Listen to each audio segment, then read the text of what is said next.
Hummingbirds are the smallest birds on the planet. But they have powers and abilities far beyond those of other birds. Everything about them is amazing and mysterious. The way they look, the way they fly, the way they're built for survival. Hummingbirds live their lives in fast forward, inhabiting a realm that's largely invisible to us. Finally, we have the technology to break down barriers of time and space. And it's becoming clear that hummingbirds are even more amazing than we could have guessed.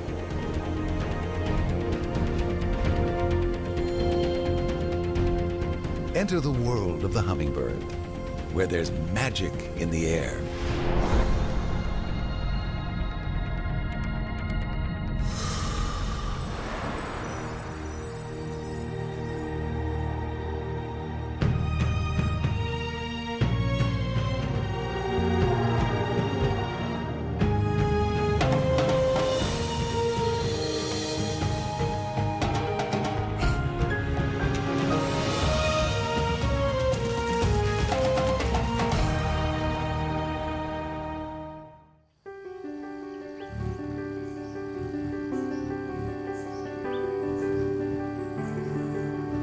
They are the most remarkable things on two wings.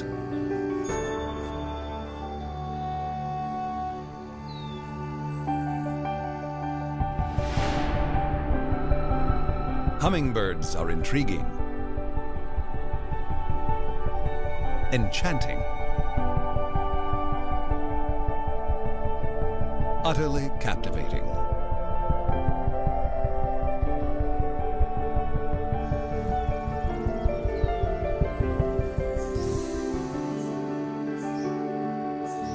But they seldom provide us with more than a fleeting glimpse.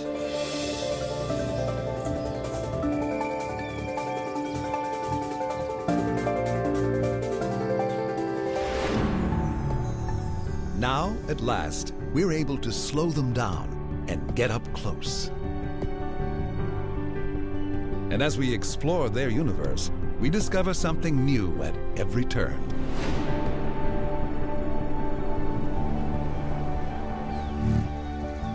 Hummingbirds live only in the Americas, but with nearly 350 different species, they are dazzling in their diversity. The smallest of all warm-blooded creatures, they live on the edge of survival.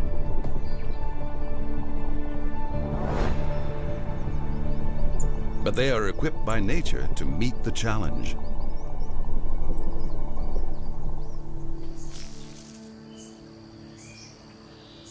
Perhaps their greatest gift is their talent for flight.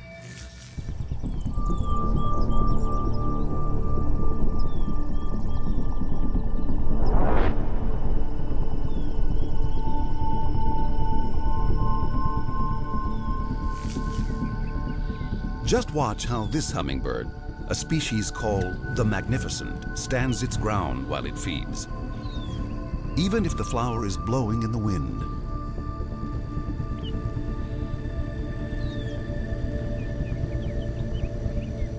What is the secret of the hummingbird's aerial agility?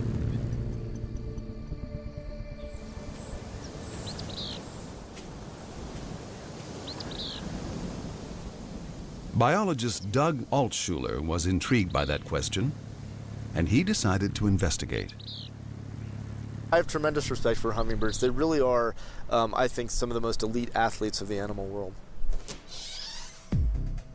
He has turned his lab at the University of California at Riverside into a kind of hummingbird training center with custom-designed workout stations where he can assess the limits of their abilities.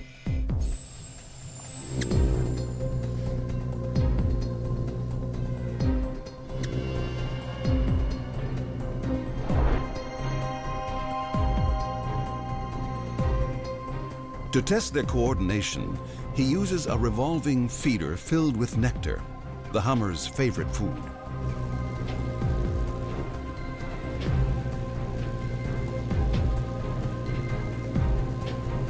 Multiple cameras record how this Anna's hummingbird twists and turns, fine-tuning its position so it can keep up. One of the things we've been quite surprised to learn is that if we look at all of these behaviors, we see that there's actually a very restricted set of small types of maneuvers.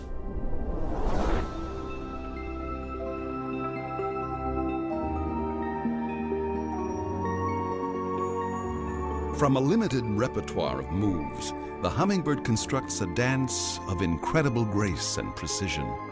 You can almost think of it like the moves that a ballerina makes.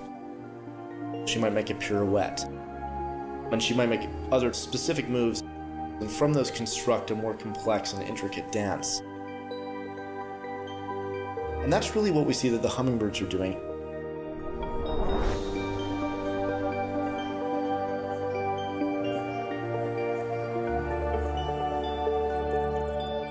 The choreography of these tiny dancers revolves around one talent in particular.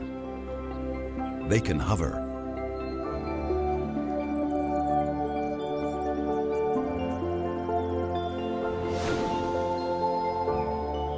That's why hummingbirds seem so perfectly balanced in midair, as if they were floating rather than flying.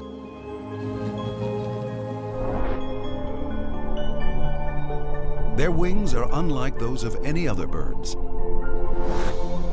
With their flexible shoulders, they can even move them in a figure eight, and they gain lift from both sides. Hummingbirds are quite impressive in the flight behaviors that they engage in, and this includes maneuvering and really the ability to do sort of unusual behaviors such as flying backwards, turning on a dime, and even briefly flying upside down.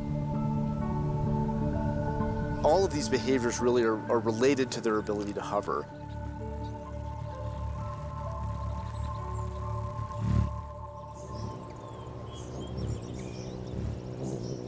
The hovering skill of the hummingbird is unique in the avian world. Only insects can fly like that. The hummingbird's ability to hover evolved for a simple reason. It enables them to dine on nectar.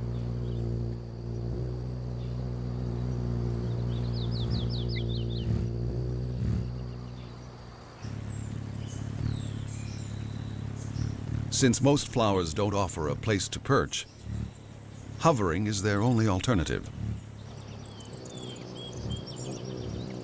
This unusual diet has forged an evolutionary bond between hummingbirds and flowers.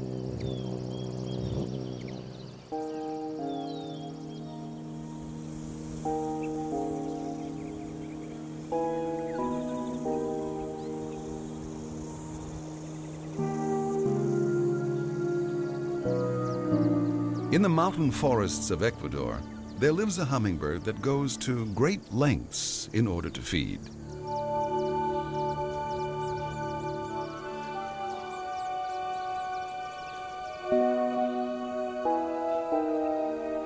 The swordbill lives up to its name. Its 4-inch bill is actually longer than its body. It's easy to see why when you look at the flower on which it feeds. The trumpet-like blossoms of the datura hang straight down, and its nectar is tucked away at the very top.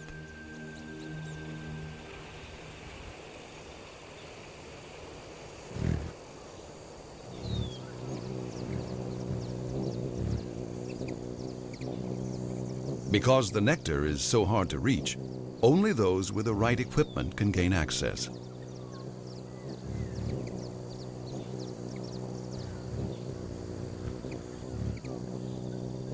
Over time, the blossoms have grown longer, and swordbills have evolved to keep up. The datura has an ulterior motive. It's bribing the swordbill to gain its help in reproduction.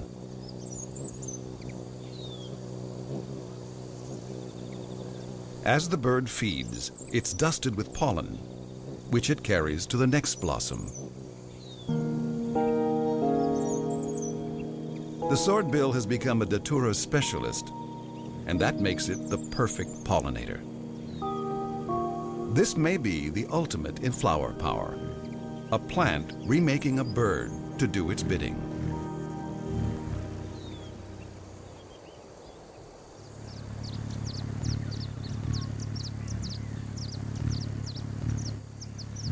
The datura is far from unique.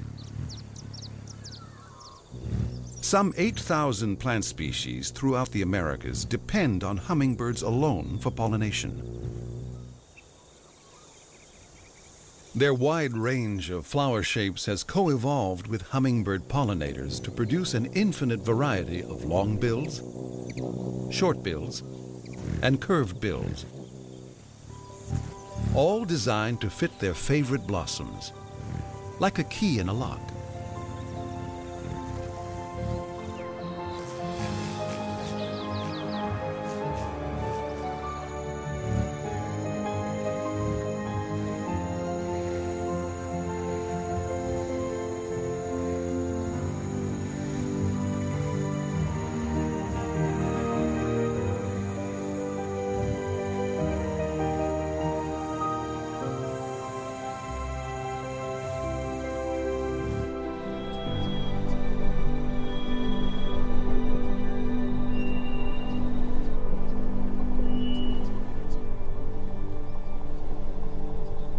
But coevolution alone cannot explain the bizarre case of the purple-throated Carib. It's a mystery that unfolds on the tiny Caribbean island of Dominica. Lush rainforests cover the mountains of the island's interior.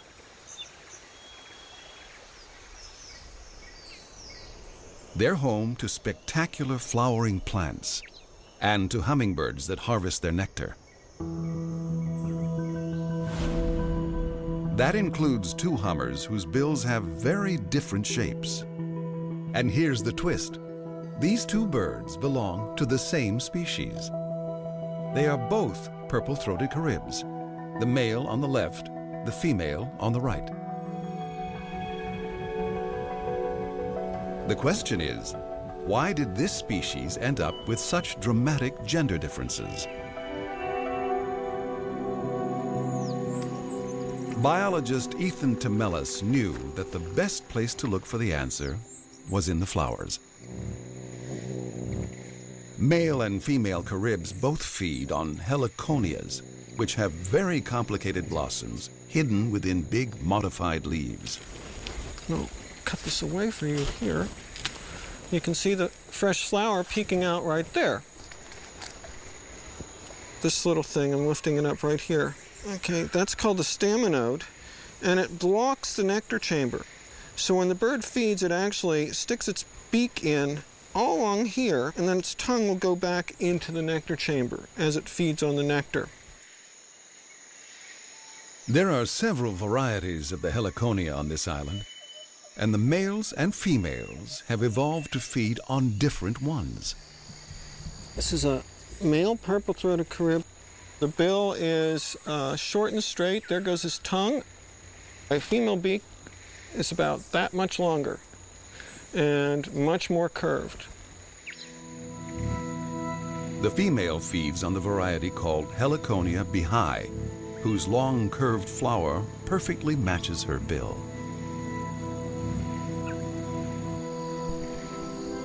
The male prefers a different kind, Heliconia caribea.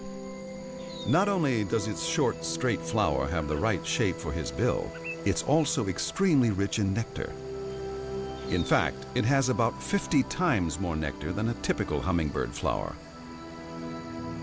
The male Carib is bigger than the female, so he has the will and the means to defend his treasure against any competitors.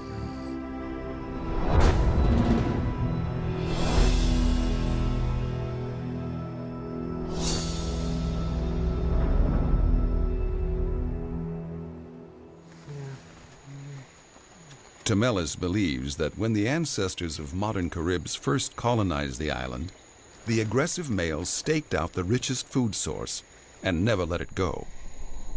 Males claimed the most rewarding heliconia, the females were left with the less rewarding, and then over time the bills of these birds evolved and adapted to the two species of heliconia. This odd evolutionary chain of events was predicted by none other than Charles Darwin.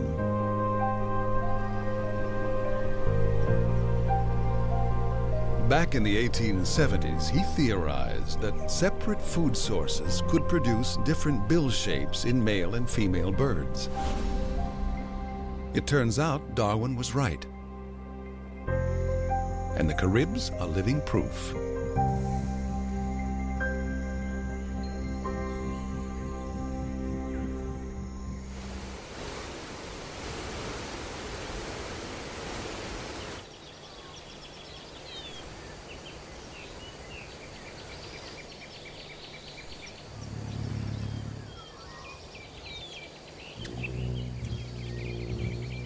Although hummingbirds are built to feed on nectar, they cannot live by nectar alone.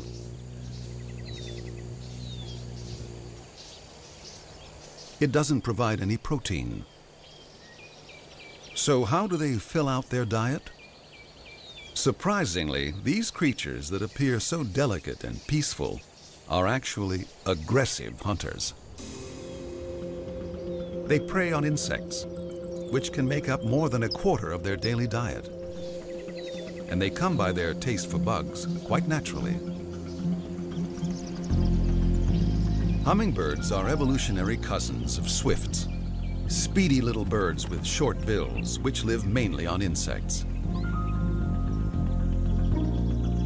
And like swifts, hummingbirds are experts at aerial predation. But scientists had never really figured out how hummingbirds, whose bills are designed to feed on flowers, manage to catch insects with such deadly accuracy. Biologist Gregor Yanega was impressed by the birds' skill, but studying their technique would not be easy. It's hard to see. They're very small and it happens very fast. And for that reason, we really do need to use some sort of technology like high-speed video to get a look at what's going on. To examine their methods, Yanega constructed a more confined hunting ground. It's basically a big fish tank, stocked with a lot of fruit flies and one hungry Anna's hummingbird.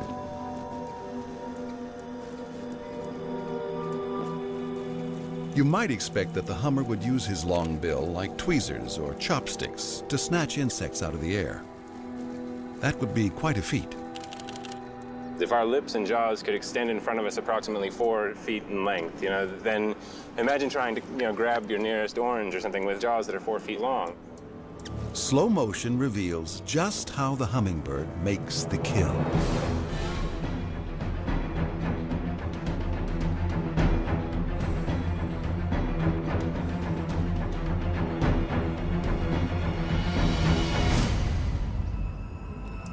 Oh, that's a good one. Rather than using the tips of his bill like chopsticks, the hummer opens wide and the flies never stand a chance.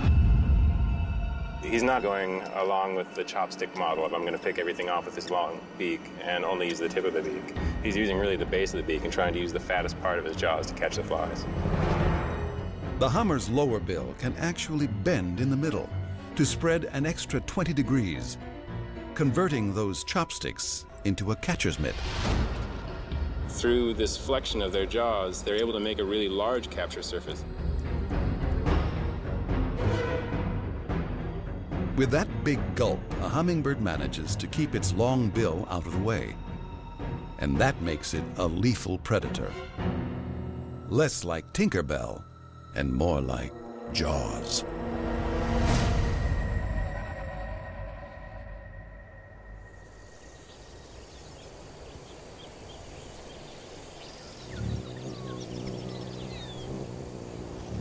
Whether they're feeding on bugs or blossoms, hummingbirds must consume a lot of food just to make it through the day. On average, more than half their body weight in nectar alone.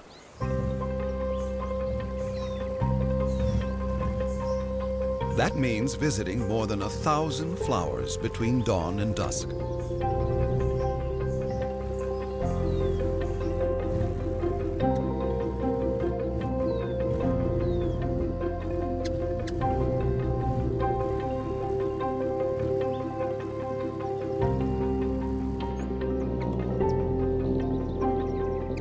And it's no wonder they eat so much. A hummingbird's metabolism is stuck in overdrive. Even at rest, the bird's heart rate can be up to 600 beats per minute. And that can double when it's flying.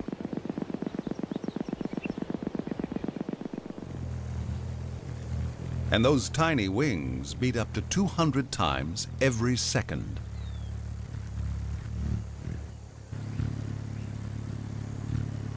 It's an endless cycle. Constant feeding gives hummers the energy to stay on the move. But they burn calories at such a steep rate, it leaves them only a narrow margin of survival.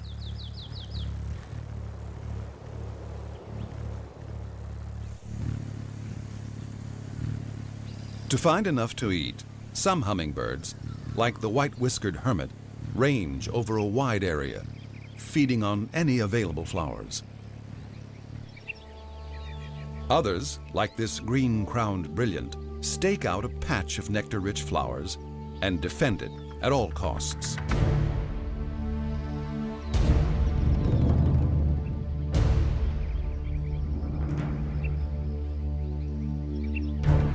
Hummingbirds won't tolerate trespassers, and their aerial dogfights are intense.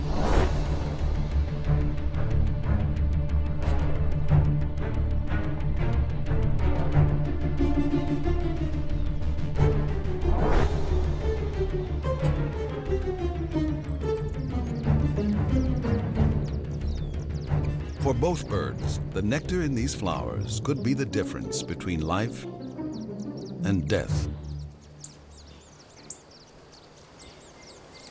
But finding food is only part of the equation. Conserving energy is crucial too.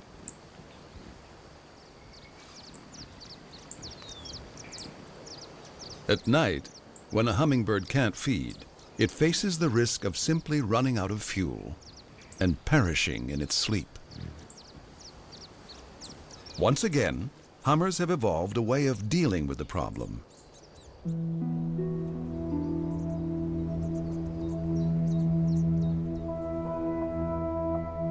When darkness falls, the hummingbird settles onto a safe perch, and it fluffs up its feathers like a down coat to retain body heat.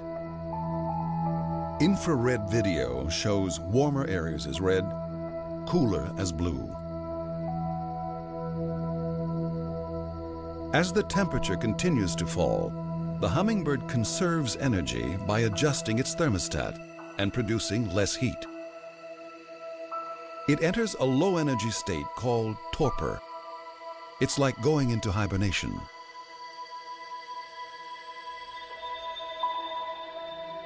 The bird's body temperature, normally 105 degrees Fahrenheit, can drop by more than half. In infrared, the hummingbird in torpor appears as cool blue, like the air around it.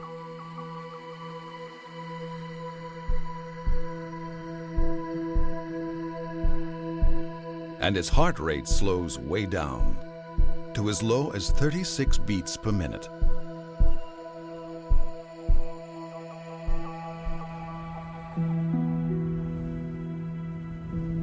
Then, when the air warms at dawn, the bird slowly emerges from torpor, and its vital signs ramp back up to normal.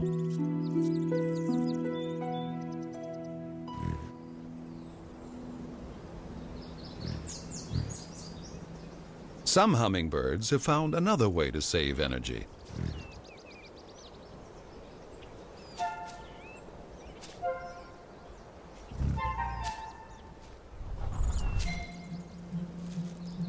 Instead of hovering to feed, the Andean hill star hops.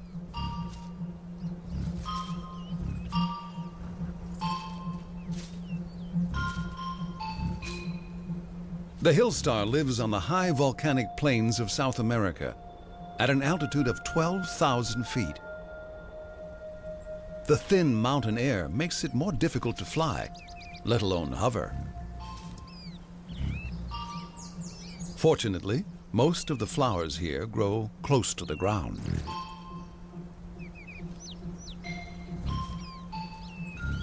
This may seem like a strange foraging technique for a hummingbird. Hopping and perching consume a lot less energy than hovering.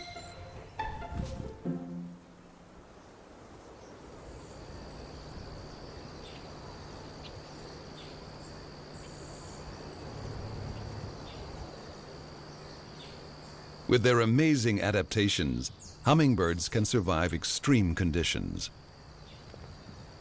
The survival of a species, however, involves a whole other set of skills. For hummingbirds, as for many other creatures, sex is a game in which females make the rules. A female knows exactly what she's looking for. It's up to males to make a good impression.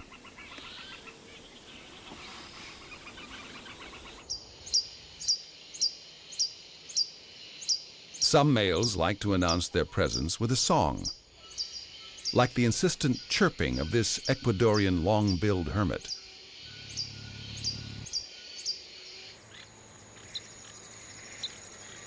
The long-tailed sylph uses his feathers to woo a mate.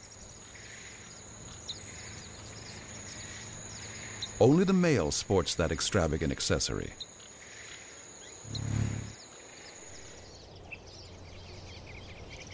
When a male rufous spots a female in his territory, he launches into a dance, best appreciated in slow motion.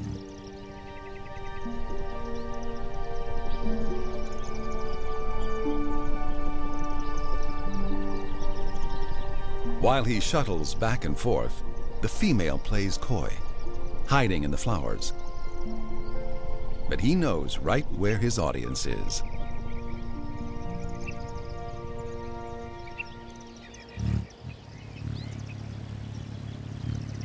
When it comes to hummingbird mating displays, nothing can touch the Annas. Male Annas, with their trademark fiery red crowns and necks, put on an elaborate display to intimidate rivals and attract a mate. The main event is a steep dive at breakneck speed, almost too fast for the human eye. You may have missed it, but the female certainly noticed. Here's another look. There's one thing you can't miss. Every dive is punctuated by a high-pitched squeak. So this is the territory I was telling you about. Biologist Chris Clark is investigating the Anna's mating display. He and his assistant, Teresa Feo, have brought some specialized gear to a park on the edge of San Francisco Bay. Okay, it's right there. Oh, I see. Yeah. The female will go around to several males' territories, and the male is doing this display in an effort to impress her, to try and convince the female to mate with him rather than with that other guy over there. The male's dive is his way of flaunting his physical fitness. And that unusual chirp is a kind of serenade to help win her over. But Chris is curious to know how the male makes that noise. The sound sounds vocal. People think that it's made vocally, just like their song is vocal. But there's also a group of people out there that think that it may be the tail that makes the sound. But nobody has tested this idea before. Chris and Teresa will use a high-speed video camera to record the dives at 500 frames per second. A sensitive microphone will capture the chirps. The real trick will be getting the male to dive right in front of Chris's camera. It is quite a challenge to film these guys. When they're diving, they go, we think, at about 60 miles an hour or so. And of course, this is a little bird that's about this big. whizzing by at the speed of freeway traffic. Chris knows that males tend to dive toward the sun to show off their red markings to best advantage, and that helps him position the camera. He'll be coming from over here, so right here would be a good place for the camera. To provoke the male into putting on a display, they place a female inside a mesh enclosure. And as added insurance, another female, a stuffed one, is mounted on a pole. This is a female that we got from a wildlife hospital. She didn't survive after being admitted. With their gear in place and ready to roll, there's nothing to do but wait for the show to start. And it doesn't take long. Oh, Going up. he's going up for a dive. The male begins his display by flying straight up about 100 feet and hovering to attract attention. Then he plunges toward the ground in a death-defying dive. Descending. Dive one. Dive one. Going up. Dive two. That was dive two. Going up. Dive three. That was dive three. Oh, look. Estimates that I have from videos are that the G-forces are about 10 Gs. Dive seven, which is about the same as what a fighter pilot blacks out under in fighter aircraft. Dive 14. Dive 14. It's phenomenal that this is just a routine part of their displays that they do. Descending. Dive 16. Okay, he's back on his perch. Yeah, check this out. Now that they've recorded more than a dozen dives, they can take a closer look in slow motion. So right now you can see he's just off screen up here, but he's gonna appear and he's gonna come down. See that? Yeah. He spreads his tail. Yeah, that's really cool. And he has his tail spread for the same amount of time as it takes him to make the sound. The male is spreading his tail feathers right at the bottom of the dive. The action lasts just 60 milliseconds, but it coincides precisely with the male's chirp. Wow, that's really cool. Is it just a coincidence? Or are the feathers actually producing the sound? Chris has devised a simple but ingenious way to test the theory. We have tubes that have air coming through them from an air source. When we put the feather here, we put it in a jet of air that's moving 60 miles an hour.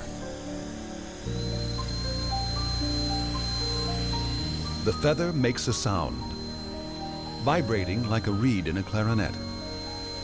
It's a dead match for the male Anna's chirp. Yeah, right there. The experiment proves that the tail feathers are making the sound. Somehow the male is able to dive at just the right angle and speed, so his tail feathers produce the precise frequency that the female is looking for. By showing off his flying skill, he lets her know that he's a good choice for a mate.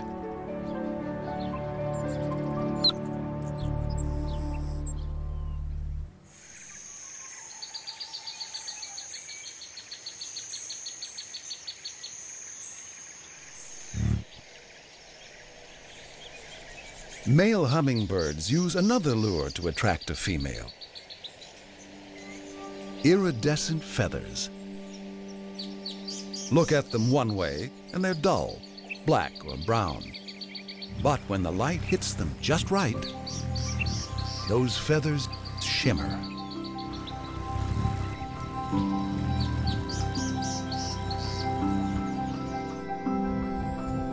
As usual in the bird world, it's the males that really shine.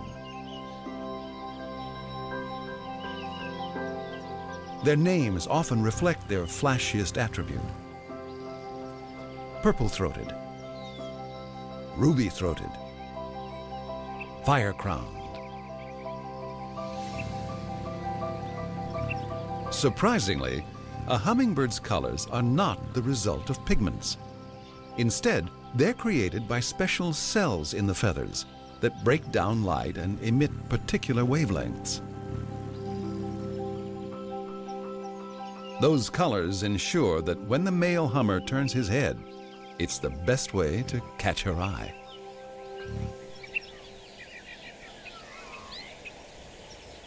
Whatever trick he uses to make himself attractive, if a male is persuasive enough, a female might decide to mate with him. But the relationship won't last. she'll make her home and raise her young alone.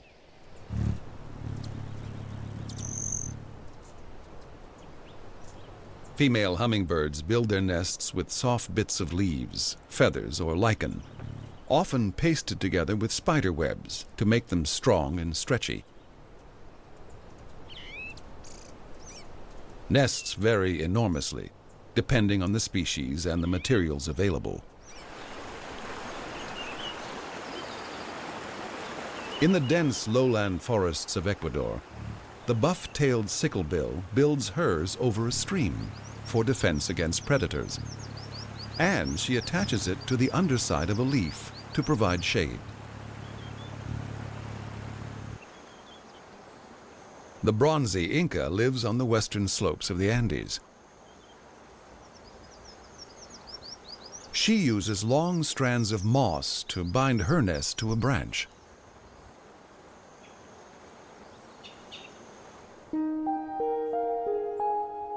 A female usually lays 2 tiny eggs. The chicks emerge in a couple of weeks.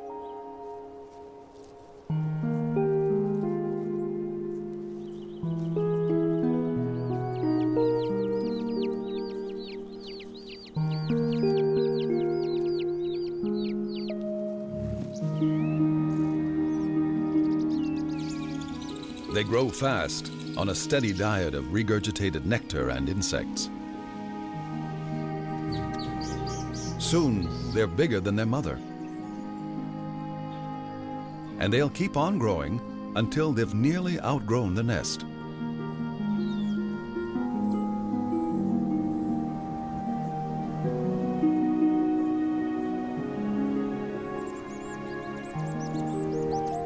Even after they fledge, the chicks will still rely on their mother for a while. Once they're finally fending for themselves, they'll lose those fluffy feathers and burn off their baby fat.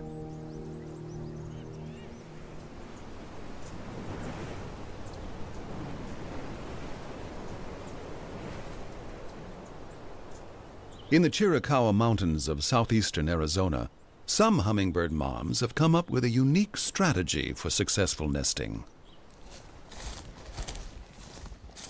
Okay. Biologist Harold Greene is an expert on the subject. So we just have this small detour right here. He has a talent for finding nests. And it's right in there on that second branch. You guys see it back there? The female black-chinned hummingbird builds her walnut-sized nest on a high tree limb. Well, check it out, Aaron.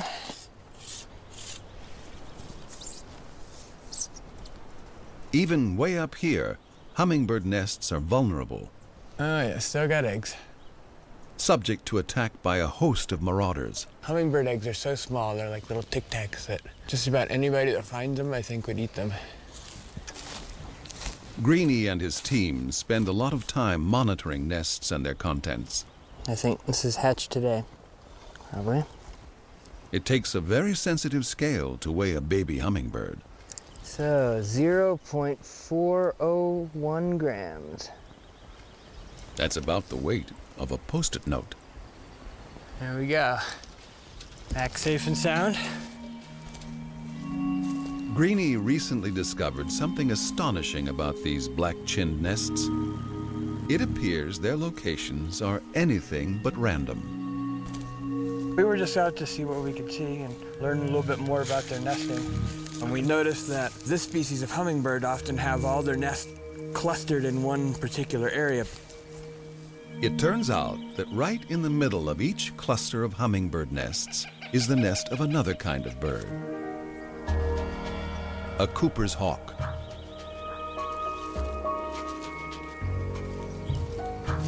Come on over here. The Cooper's hawk just landed right next to the nest and he's out on a branch. Unlike hummingbirds, Cooper's hawks eat meat, including squirrels and many kinds of birds. In fact, birds are a Cooper's hawk specialty. The hawks can fly with great agility through a thick forest to catch them on the wing. Strangely, the Cooper's hawk's skills as a killer may be exactly why the hummers like to stay close.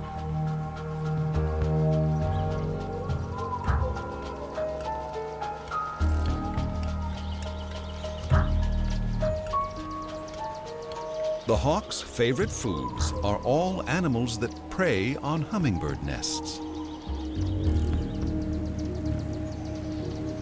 But the hummingbirds themselves are too small and fast for these big raptors to bother with.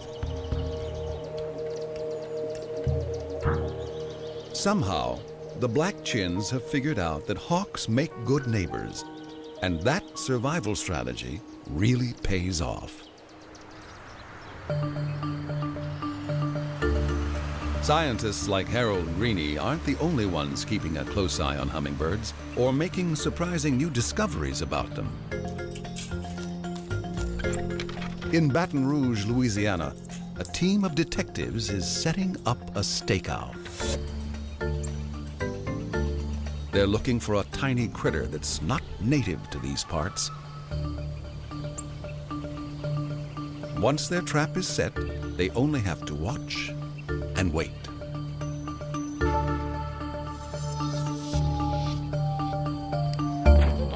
Oh, we got one! Heading up the team is Nancy Newfield. She's a licensed hummingbird bander. Okay. Nancy is part of a network of banders across North America, keeping tabs on the bird's movements. It is a ruby throat. The little ruby throat will be held captive just long enough to get a physical 3.4, that's nice weight. and have a tiny numbered band attached to her tiny leg. This is good. Next time she's spotted, that number, checked against a central database, will provide clues to where she's traveled. You ready to go, sweetheart? The ruby throat has a long trip ahead of her. There we go.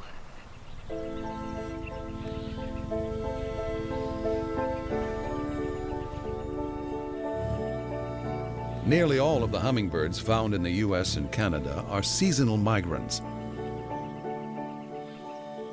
breeding and nesting up north, but spending the winter in the tropics of Central America. Twice a year, they make a journey that is truly epic. Given their body length, hummingbird migrations are the longest of any bird. A rufous might cover up to 6,000 miles round trip, shuttling between its winter home in central Mexico and the northern end of its breeding range in southern Alaska. A ruby throat's migration between Panama and its summer breeding grounds in the eastern U.S.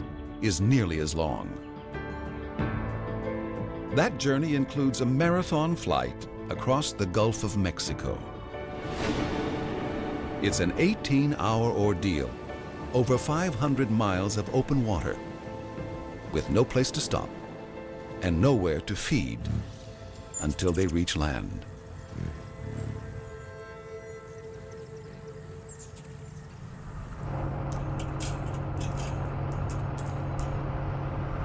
Back in Baton Rouge, Nancy Newfield is making house calls. Their customer. This is an adult male, Rufus. And, oh, he's a looker. Some of the birds she catches are already wearing bands. 358, so that's 2 years ago. And a few were even banded right here on previous trips. I've had Rufus come back for 8 years, ruby throats, black chins, calliopes for up to 6. Banders have discovered that hummingbirds can live as long as 12 years. A ripe old age for such a small animal. Let her sit in your hand. And the birds follow the same routes year after year, returning to the very same gardens and breeding grounds.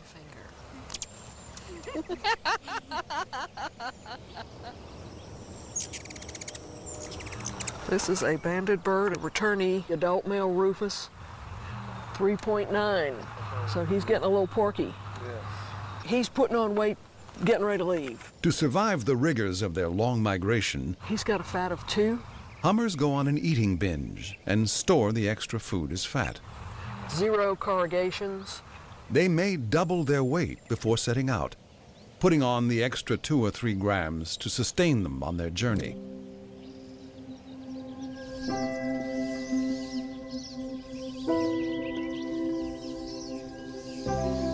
For the migrant hummers, there's plenty to eat, as more and more gardeners and backyard birders set up feeders and plant native flowers, which tend to be richer in nectar.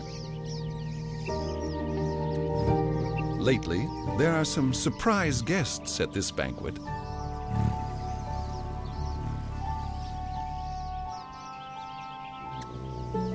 Banding data reveal that migration patterns are changing. In the last few decades, more hummingbirds have been showing up along the East Coast during the winter, when they're usually found in Mexico.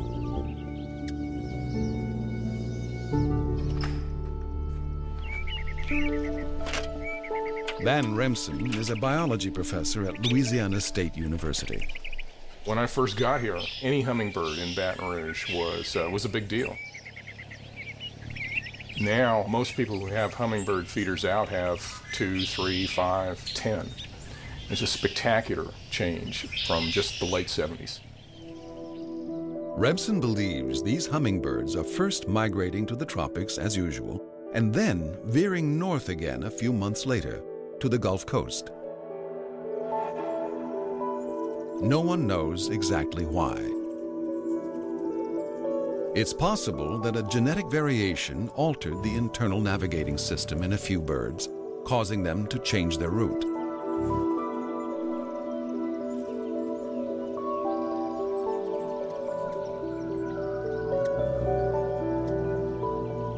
Since the new migration pattern is rewarded with food, the variation is passed on to new generations. Built into hummingbird biology is this ability to track resources.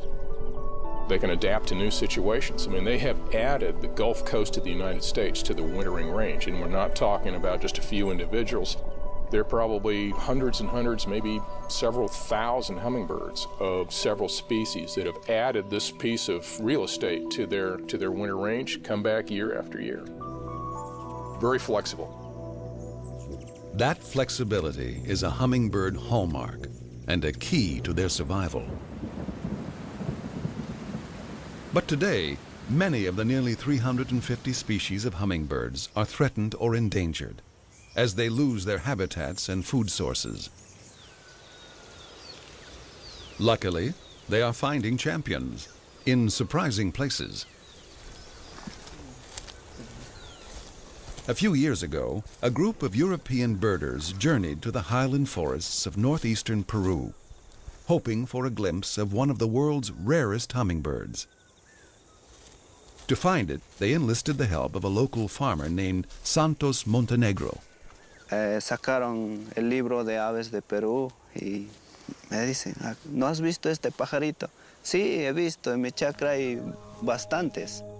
Guided by Santos, the birders were able to witness something seen by few outsiders and only recently filmed for the first time.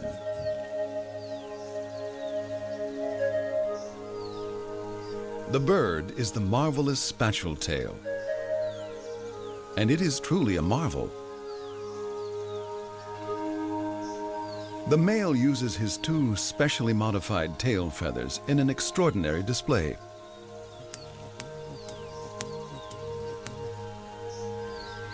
To impress a female, he twirls his feathers like a cowboy doing rope tricks.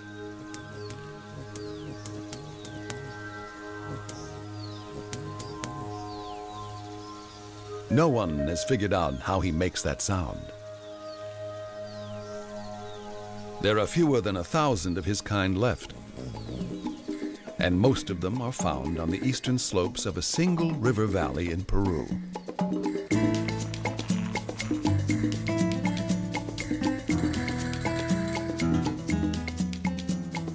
Survival in this region is difficult for hummingbirds, and for people too. The villagers make their living by growing sugarcane on the hillsides. As farming encroaches on the marvelous spatule tail's habitat, the bird is facing extinction.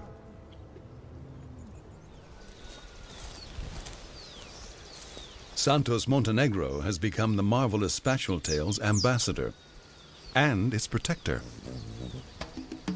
Ahora, en los últimos 2 años, muchísimas personas me conocen. Estamos trabajando con la comunidad. Me buscaron para hacer monitoreo de aves.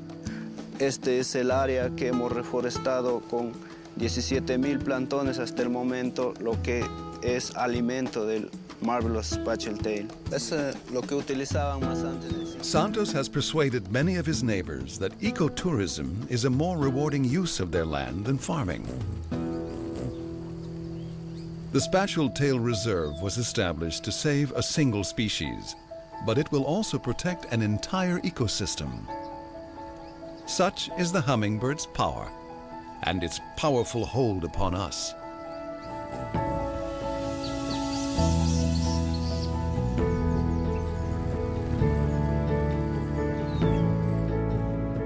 Wherever hummingbirds fly, people flock to see them. And is it any wonder?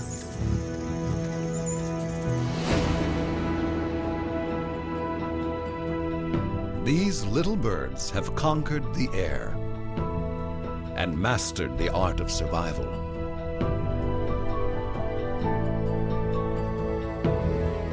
Hummingbirds are more than just beautiful. They are brilliant.